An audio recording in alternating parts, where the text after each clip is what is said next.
Hello, everyone. Welcome to Aligning with Purpose, a podcast where we explore themes of finding your true purpose, from quitting corporate, moving cities, practicing holistic health, and more. Join me as we discover our purposes together. My name is Julie Yoshinaga, and I'm so happy you're here. Today, I'll be sharing my story about leaving my dream job and finding the courage to quit corporate. I'll share reasons why I left and why it's good to take calculated risks so you can leave your comfort zone and open doors for yourself in an intentional way. But before we get started, I want to introduce a brief segment that I'll be doing at the start of each episode called The Beauty in Humanity, where I'll share a moment from my week that I saw or experienced that made me smile and made my heart feel warm. With all of our own personal worries and to-do lists, it's really easy to get distracted and disconnected from the world around us, or be so caught up in our own problems. I'm definitely guilty of this too, and I'm committing to making a conscious effort in contributing to a healthier, more supportive world. Actively nurturing our connections and being a kind stranger directly impacts our own healing and well-being. At the end of the day, we're all trying our best to navigate our lives, and it makes it a little bit easier when we hold empathy for each other. The light you share with someone can create a ripple effect for the larger community. I hope that by sharing small moments in my life that make me feel light and love, we can keep each other accountable and be present and practice gratitude and spread light. We're all interconnected more than we think, and an investment into the world is an investment in us. So with that, I want to share something that happened this week that made my heart feel really warm. I took a early morning workout class and I ran out the door, so I only carried with me a small bag that carried my water bottle, wallet, keys, and phone. I usually try to bring a reusable bag just in case I go shopping after, but I didn't do that. Of course, I'm walking home from my workout class and I realized that I need to get some things from Trader Joe's. So I decide to go in since I told myself I'd only be getting a couple items. Of course, I get so much more than I anticipated. And I get to the cash register and the cashier is asking me if I want to get a bag. And I tell her I'm okay because I was kind of punishing myself for not bringing that bag that I thought about in the morning. I didn't want to create more waste in the world, so I have 2 handfuls of heavy groceries and I stuff my tiny bag with as much as I can. I have about a 15-minute walk home, but I'm really, really determined that I can do this. It's not even like 5 minutes in and I'm struggling really, really hard. Each stop at the stoplight is my time to rest because I could put my leg on the post and put my arm on my thigh to rest, my arms for a minute. So I was doing that, walking home, clearly struggling. And while we're stopped at one light, this old man comes up to me and he's opening his bag and he offers me a reusable bag. And I felt really bad to take his bag, so I was politely declining his offer, but he kept insisting that I take his bag, and I decided that I would graciously accept, and that moment hasn't left me since that's happened this week. It was so kind for him to offer his bag to someone that he doesn't even know. It definitely encouraged me to do the same. So the point of this segment is to really be able to share small moments, maybe even big ones, but really small moments that give each other the faith in humanity and in life to show that there's good around us. We can continue to heal together so we can make a better world for ourselves. In a world with so much hate and negative energy, it's really important to be able to be responsible for our own energy, do the right thing, and bring more light when it's really hard to do.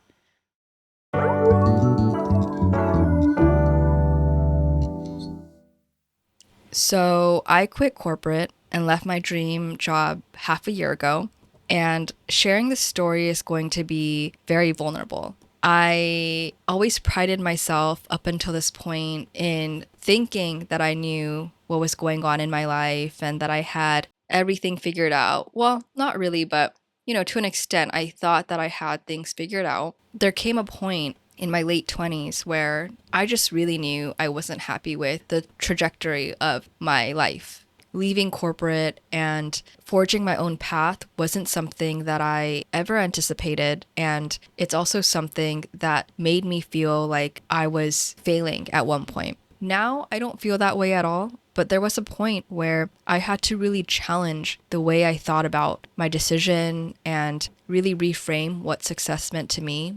I know that that's fully part of my journey and it was an important one, but it wasn't easy to come to this decision. And I want to share more about this because I think it's something that can help others as they're also navigating their corporate lives or their jobs, because there is a big stigma around what success looks like, what you think others deem as successful, and a lot of that plays into the decisions that we make for our own lives. It was a long time coming, but I came to the decision that I would leave corporate, and I finally did it.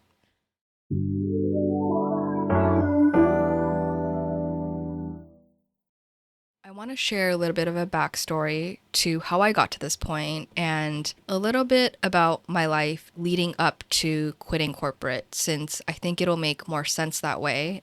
So I was born and raised in Los Angeles, California. Pretty much grew up here my whole life, besides a short time in my childhood where I moved to different cities due to my dad's Air Force job. I'm also an Asian American woman. I wanted blonde hair and blue eyes growing up because of the content I consumed. I, quite frankly, was ashamed to be Asian when I was younger, and I tried to find ways to grow apart from my Japanese American identity. That's a story for another day, but that was a big reason why I decided to pursue a career in entertainment and corporate entertainment. My childhood was a catalyst for the career I chose. I had a huge understanding that pop culture, especially movies and TV, shape and creates the culture around us. It creates our stereotypes, it creates the way people see you, it also impacts the way you see yourself. And that's what it did for me. At the same time, Hollywood just felt so shiny and I was fascinated by it. It was a world that I wanted to be a part of. Eventually, when I got to college, my dream was to create opportunities for underrepresented communities, whether that be actors, writers, directors, people working in corporate America. I wanted to create room for movies that tell story about many cultures, that have people of color in them, and I got roles that were able to do this. After doing a lot of reflecting, I realized that we're sold this American dream, or at least there's a subconscious about what success means to us. That one, anybody that works hard or perseveres, you can become successful. And two, starting a family in a nice area with enough financial freedom means that you've made it. There's also another one that I've kind of thought and made up. Having a nice, stable corporate job is deemed as successful. This is one that I often think about, and I do think that it's a huge subconscious within our American society, because the first question people ask you when they meet you is often, "What do you do?" in regards to your job. This question shows that our identity is attached to our jobs, and it really reduces who we are to our jobs, and it is a little bit dehumanizing. I'm definitely guilty for asking this question in my past to folks that I would first meet, and it would give me the interest or disinterest of if I want to continue that conversation, and I'm not proud of that. I know that people don't ask this with ill intention, because I wasn't asking with ill intention either, but I think it's important to just reflect on, to think about. We have so much more going for ourselves than what our job is. I also felt programmed that after we graduate, we would work 45, 50 years, or however many years that you work, right, until you retire. Then you would spend your remaining years in rest and traveling and comfort, whatever it was. And I started to realize that that was probably not the best way to live life, that it's important to be intentional about your everyday and finding joy in your everyday life. If that's not your corporate job, then what are other areas that you want to find joy in? I didn't want to be on autopilot anymore. As my job started to get toxic, it started to unveil what this American dream was. I started to reflect more and more about all of these things. I started to wake up. I questioned the lifestyle I was in, and it was important for me to have a healthy level of skepticism. As someone who thought that success was going to come from a job, especially a corporate job, those are things that I wanted to break out of and that I'm learning to do as I'm taking a step into this new chapter of my life. And before I go further in this point, I want to share my experience in corporate that led me to really making this decision and also quitting corporate.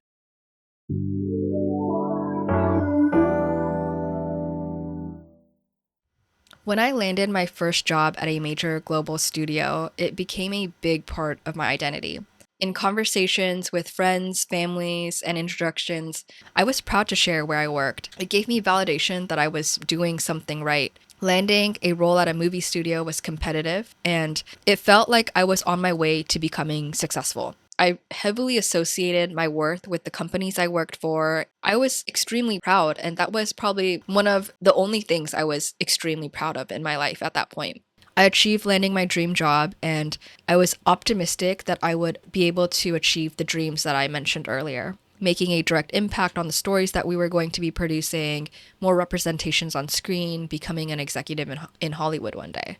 I worked in corporate for nearly 7 years, and I got my foot in the door through temping. And for those of you that don't know what temping is, it's a service where you work 1 day, 2 days, 2 weeks, however long that they really need you for. And you cover for someone that's sick, on maternity leave, that's on vacation, whatever the case may be, you go and you cover their job. I had a 2 week gig in a department, and they liked me so much, so they extended it to 6 months, and I was really, really grateful for this opportunity. I ended up doing a lot of job searching while I was at this movie studio so I could get farther and hopefully land a full-time gig, which I did.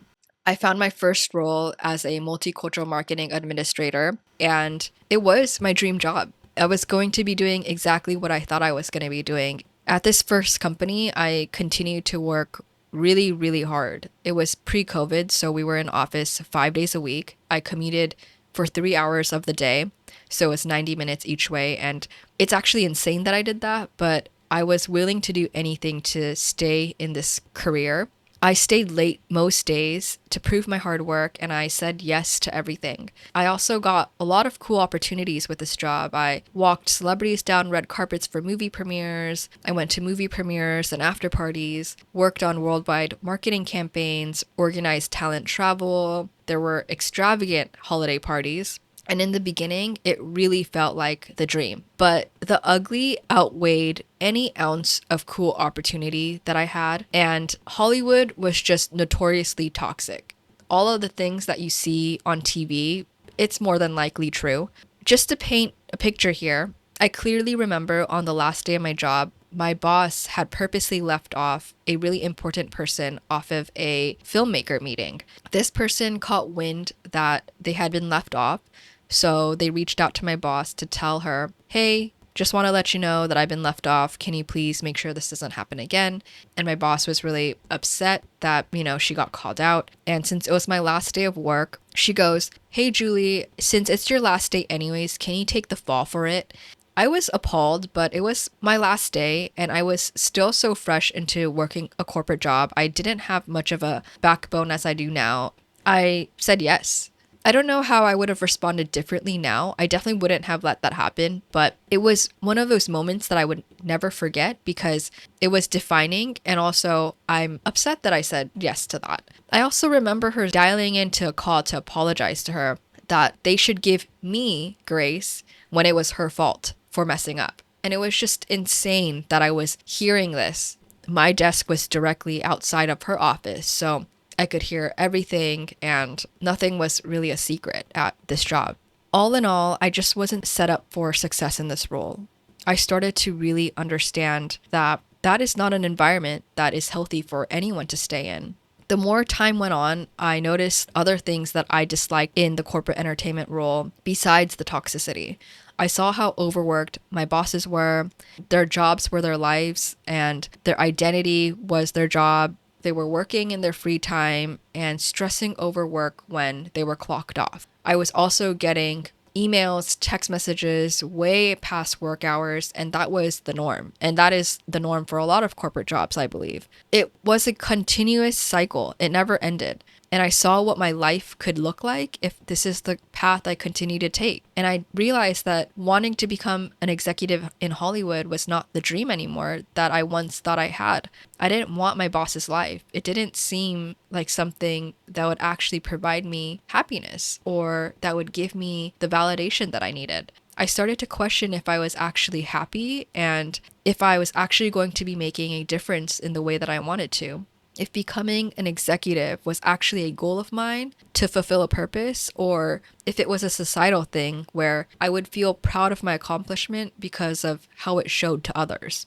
that's something that's really important to think about, because when you go down that rabbit hole, you're no longer honoring yourself. You're doing it for others. And I would really strongly encourage people to think about that, because that's what I was doing. I wasn't honoring myself for the longest time. Was this career even worth it? The seed of doubt grew, but it didn't fully develop until company number 2.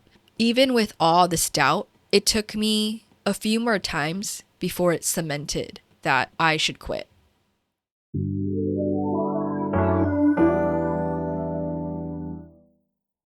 So in 2021, I left that job and I went to another global movie studio where I worked as a coordinator in a diversity, equity, and inclusion department.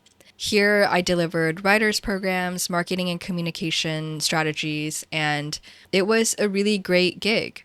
I continued to work towards the dream that I had. In fact, more so than the first company. I was able to read scripts, share my thoughts on the things that should be changed or added, and give input on the types of people that should be casted. In a lot of ways, this job was fulfilling what I wanted to do. I felt a renewed sense of purpose, and I felt like I had a second chance in fulfilling my goals. I was really determined to work hard, get promoted here, and really grow my career because I thought that this was going to be it. Having experienced a lot of toxicity in my previous role, I was really looking for a fresh start, and I took on another corporate job because that's all I really knew. That's all we're really taught coming out of university, and life had a structure. School was structured. You do well in your classes, you get graded, and then you go on to the next year. And it was the same for your corporate job. You get the job, you do well, you get promoted, and you continue to climb. And if you don't like that job, you get another one and you do the same thing.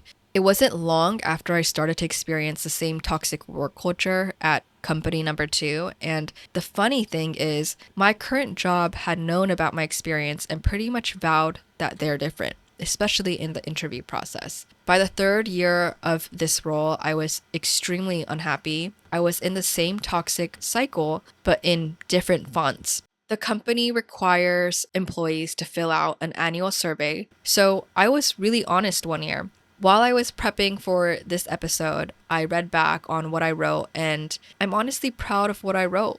To share some examples, I'll read what I sent, and I'm going to change the names for anonymity and privacy for the people involved and for my own safety as well. My boss, Beatrice, had a very avoidant and passive-aggressive leadership style. A member of our team named Bill would constantly show up to work late without notice, and she offloaded the responsibility to me to discipline Bill on his tardiness, even though I was their junior. Because I am Beatrice's admin, she urged me to call my colleague to check on where he was at and to tell him that he needs to let us know when he's going to be late. When I expressed my discomfort in disciplining my colleague, she gaslit me to make me feel that this is my responsibility as an admin and that it would be more impactful if I let him know. As an executive who hired Bill, it was 100% within Beatrice's scope of work to discipline the tardy employee as his manager. The icing on the cake was during my check-in meeting with Beatrice. She told me that she told Bill, "Julie was upset at you for being late, so you need to be on time because it's affecting her and the performance of the rest of our team." Thinking back on this now, it's still astonishing that an executive would use me as a scapegoat, all due to the fact that Beatrice was unable to confront the situation as his and our leader to solve the issue at hand. Another example, Bill managed a couple of our writing programs and had gotten negative feedback from our writers. The writers had built their trust with me and let me know that this manager was abrasive, lacked clear communication skills, and had said problematic things to lose their trust. When expressing the writers' concerns to Beatrice, my hope was to improve the program for the writers and for our company while maintaining our integrity. However, Beatrice continued to avoid the situation, saying that the writers didn't tell me about this, so I can't do anything about it. From observation, Beatrice had taken a backseat while she let Bill run with it. Beatrice had not taken the time to guide him to be a better manager for the writers in the program. While problems arose, she took Bill's word over the writers without clear evidence and put the blame onto the writers for having a negative experience. Beatrice's perspective was ill-informed as she had not been a part of the process. Her main contribution was being passive-aggressive to the writers to defend Bill. There was also a situation that arose when our department participated in a company-wide program where we'd hire an entry-level contractor straight from college to open up more opportunities. The intention was great, but the execution left seasoned full-time employees a bit frustrated because the department head, Huda, signed off on giving the contractor a higher title than the coordinators on the team. Another coordinator and myself brought this to our bosses so they could provide remedy, promote us, at least give us the same title, whatever they needed to make it fair for everyone involved. We were encouraged to go to HR, and my boss ended up actually speaking to HR before I could even go. Huda, head of our department, caught wind of the situation and created an uncomfortable situation while this was being resolved. Instead of owning up to the inequity and showing genuine concern to fix the situation, she was upset that we had approached HR and punished a coordinator for it. Not me, but my colleague.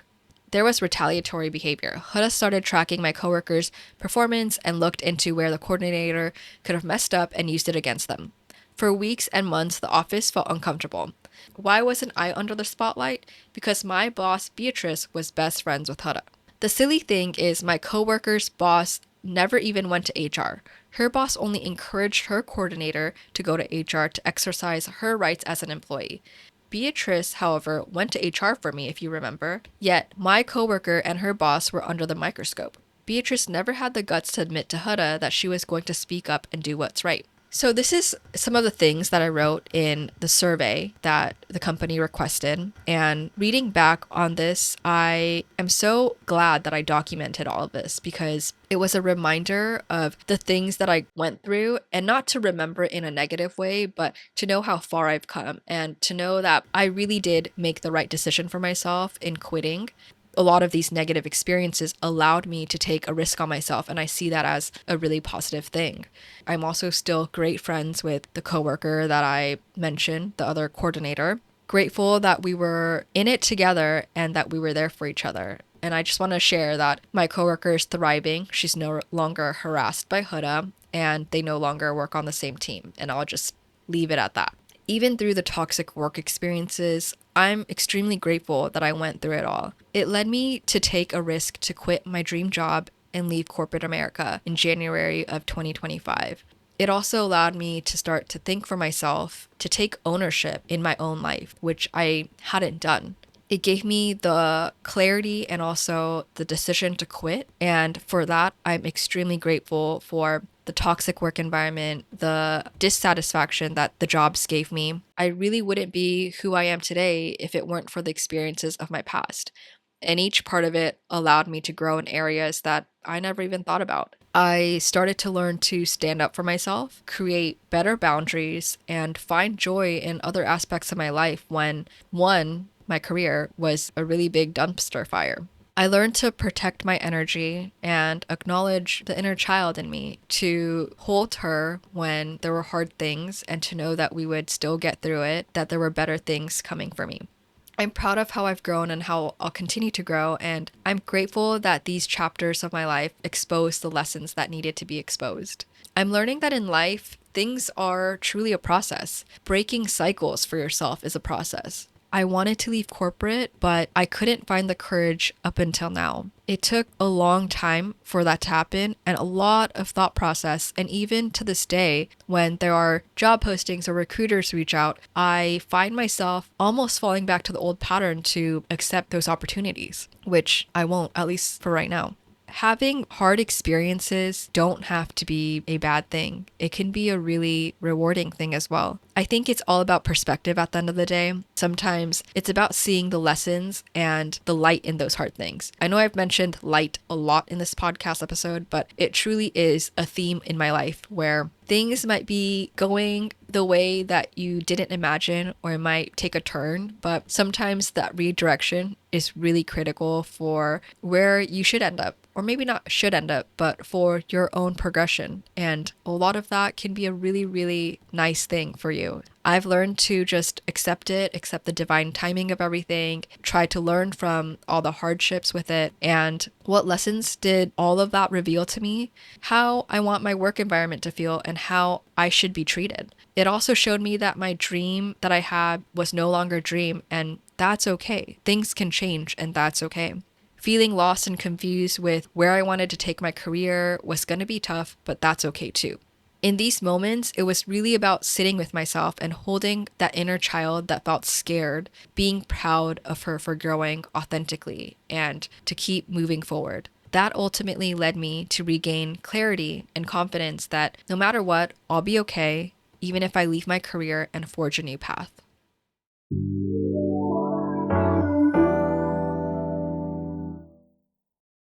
I want to talk more specifically about why I left corporate and how I came to the decision of quitting because it didn't happen overnight.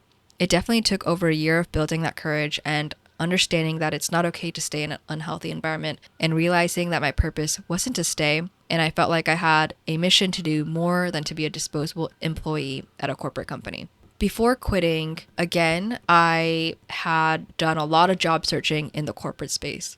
I thought I was going to take on company number 3, and that was going to give me a lot of the happiness again to find the new corporate job. After being in a tough market and hundreds of applications sent out with cover letters and barely any responses, I started to shift the way I think here too. Instead of wasting hours of my job search, I could be putting that time into creating my own business, which I want one day, and on something purposeful. I'm not even happy in corporate, so why am I searching here? I wanted to exercise my free will in the best way and to find something else for my next chapter. And that was going to be really hard because I had never thought about leaving before. And that would mean that I would have to leave my comfort, the stability, and to do something quote unquote hard. It's something that took a lot of courage because I'm someone who relies on stability, especially financial stability. Doing something unconventional was never in the cards for me, or so I thought. It was really scary, and even now I look back and I'm proud of how I did it. There are a few other reasons that led me to leave my job. One being misaligned values, especially when it comes to ethical values. Working for a multi-billion-dollar company, I believe it is their responsibility to put more emphasis on sustainability, on people, the environments around them, and I don't think enough was done. Another was a lack of purpose. I felt disconnected from the mission, and my dream didn't equal the impact I was making anymore. The dreams that I shared earlier about wanting more people of color on screen, more representation, and more stories that had diversity in them, that was all very true, but I knew that I wouldn't be able to do that with my position or even if I continued to climb the ladder. In the corporate world, you're always going to be reporting for someone, and there's always going to be more people signing off on things with very slow and inefficient workflows. And I didn't want to get caught up in that. My purpose wasn't going to be fulfilled here ultimately. What was the goal really for a big corporate company? It's to also make more profit. I didn't want to make more profit for a billion-dollar company that wasn't going to put more into the sustainability and for the betterment of our society around us. I also felt very stagnant in my career. As a coordinator and admin for years, I felt a little bit ashamed to be in those positions as a 28-year-old. In entertainment, you're known to have to put in your time and put in years and years as an executive assistant or a coordinator before you get promoted. I couldn't help but feel like I was behind. After I've done a lot of soul searching, that your job is not tied to your worth in any way, shape, or form. But I wanted a boss that would support my growth, and that's something that I didn't get in my jobs. The goal was to move to New York, and I had that feeling for over 3 years at that point. So moving was my priority. I decided that I was going to make that happen, whether or not I had a job or not, which I'll talk more about in the next coming episodes. Sometimes you have to just take a leap of faith and close the doors so more can open for you. And sometimes you just never know what's coming until you do the hard thing and close doors. Ultimately, I felt like I was meant to do more. I didn't want to regret never taking a chance on myself, so this was the perfect opportunity to do so. I don't know where my life is going to take me now, but I will share every step of the way, and hopefully this helps you also make the hard decisions in your life too. Aligning with that purpose is critical for my happiness and also to bring value to the world around me. Sometimes your dreams are going to change, and that's okay. That's something that I have to think about every day, even though I know that that's true.